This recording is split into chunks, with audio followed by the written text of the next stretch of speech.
Navsari LCB આંતરરાજ્ય ગરફોડ ચોરી કરતી કુખ્યાત સિકલીગર ગેંગના 2 સાગરીતોને ઝડપી પાડ્યા છે. પોલીસે તેમની પાસેથી સોનાની લગડીઓ અને વાહનો સહિત કુલ 15.44 નો મુદ્દામાલ જપ્ત કર્યો છે.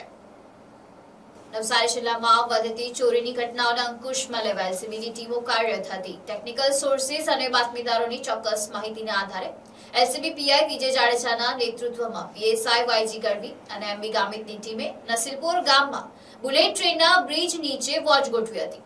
હેડ કોન્સ્ટેબલ લાલુસિંહ અને સંદીપભાઈને મળેલી બાતમી મુજબ સિકલીગર ગેંગના સાગરીતો સ્વિફ્ટ ડિઝાયર કારમાં ચોરીના મુદ્દામાલ સાથે બારડોલીથી નવસારી તરફ આવી રહ્યા હતા. આ માહિતીના આધારે નાકાબંધી કરીને આરોપીઓને દબોચી લેવામાં આવ્યા હતા. ઝડપાયેલા આરોપીઓમાં અમરસિંહ, શમશેરસિંહ બાવરી અને સમંદરસિંહ ઉર્ફે સિકંદરસિંહ પરિતસિંહનો સમાવેશ થાય છે. મુખ્ય આરોપી અમરસિંહ બાવરી અગાઉ ઉત્તરાણ, કોસંબા, કાપોદ્રા, કારેલીબાગ, વડોદરા, ધ્રોલ, જામનગર, વલસાડ તેમજ મહારાષ્ટ્રના ધુળે સહિતના અલગ અલગ પોલીસ સ્ટેશનોમાં ચોરી અને પ્રોહિબિશનના 12 જેટલા ગુનાઓમાં સંડોવાયેલો છે. પોલીસ જપ્ત કરેલા મુદ્દામાલમાં 4 નંગ સોનાની લગડીઓ, આશરે 106.92 ગ્રામ જેની કિંમત 11,90,869 રૂપિયા, એક Swift Dzire car number GJ05CR8248 જેની કિંમત 3 લાખ રૂપિયા, એક super Splendor motorcycle number GJ21BQ 8279 જેની કિંમત 45,000 રૂપિયા, 4 મોબાઈલ ફોન જેની કિંમત 7,000 રૂપિયા અને રોકડા 2,100 રૂપિયાનો સમાવેશ થાય છે. આમ કુલ મુદ્દામાલની કિંમત 15,44,969 રૂપિયા થાય છે. આ ગેંગની ચોરી કરવાની પદ્ધતિ અનોખી હતી. તેઓ પોતાની સ્વિફ્ટ કારને અલગ અલગ રાજ્યો કે જિલ્લાઓમાં જતા હતા. ત્યાં પહોંચીને સ્થાનિક સ્તરેથી એક મોટરસાયકલની ચોરી કરતા અને તેનો ઉપયોગ બંધ મકાનોની રેકી કરવા તથા ઘરફોડ ચોરી કરવા માટે કરતા.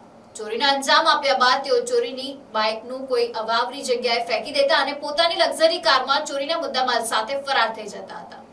આ પદ્ધતિ અપનાવીને તેઓ પોલીસને ગેરમાર્ગે દોરવાનો પ્રયાસ કરતા હતા. નવસારી રૂરલ પોલીસ સ્ટેશન તેમજ ચીખલી પોલીસ સ્ટેશનમાં અગાઉના મહિનાઓમાં રાત્રિની ઘરફોડ ચોરીના અનેક ગુનાઓ બનેલ હતા. જે બાબતે નવસારી એની લોકલ ક્રાઇમ બ્રાન્ચની અલગ અલગ ટીમો બનાવીને આ જે ગુના બનેલા એ સ્થળ વિઝિટ કરીને તેની આજુબાજુના સીસીટીવી કેમેરા તેમજ આઉટસોર્સથી બાતમીદારો તેમજ ટેકનિકલ સોર્સથી આ આરોપીઓ માટેની સઘન શોધખોળ ચાલુ કરવામાં આવેલ હતી.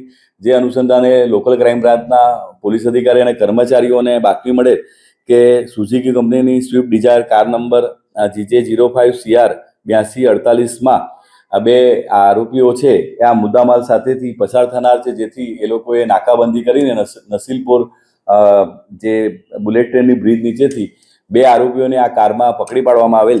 જેનું નામ છે અમરસિંહ શમશેરસિંહ બાવરી એટલે સિકલકર, ધંધો બાંધકામ કન્સ્ટ્રક્શન અને રહેવાનું માંગરોળ સુરત છે. અને બીજા જે આરોપી છે એનું સમંદરસિંહ સન ઓફ સિકંદરસિંહ પરિચિતસિંહ રહે પુનિતનગર પાંડેસરા નાઓને પકડી પાડવામાં આવેલ અને તેમની પૂછપરછ અને તેમના પાસેથી કુલ રૂપિયા 15,44,969 રૂપિયાનો સોના ચાંદીના દાગીના તેમજ રોકડા રૂપિયા અને મોબાઈલની રિકવરી કરવામાં આવેલ છે. અને જે આ બંને આરોપીઓ છે એમાં જે 1 નંબરનો આરોપી છે અમરસિંહ શમશેરસિંહ બાવરી, જેના વિરુદ્ધમાં નવસારી જિલ્લામાં તેમજ ગુજરાત રાજ્યમાં અને મુંબઈમાં પણ 12 જેટલા ઘરફોડ ચોરીના ગુનાઓ દાખલ થયેલા છે. અને જે સમંદરસિંહ છે સન ઓફ સિકંદરસિંહ પરિતસિંહ એના વિરુદ્ધમાં પણ 1 ગુનો દાખલ થયેલ છે. આમ નવસારી જિલ્લા એલસીબીની ટીમે સારી કામગીરીને જે અનડિટેક ગુનાઓ તેને શોધી કાઢીને મુદ્દામાલ રિકવર કરવામાં આવેલ છે અને બીજા 5 જેટલા ગુનાઓ શોધી કાઢેલ છે. Bureau report NDC news, Navsari.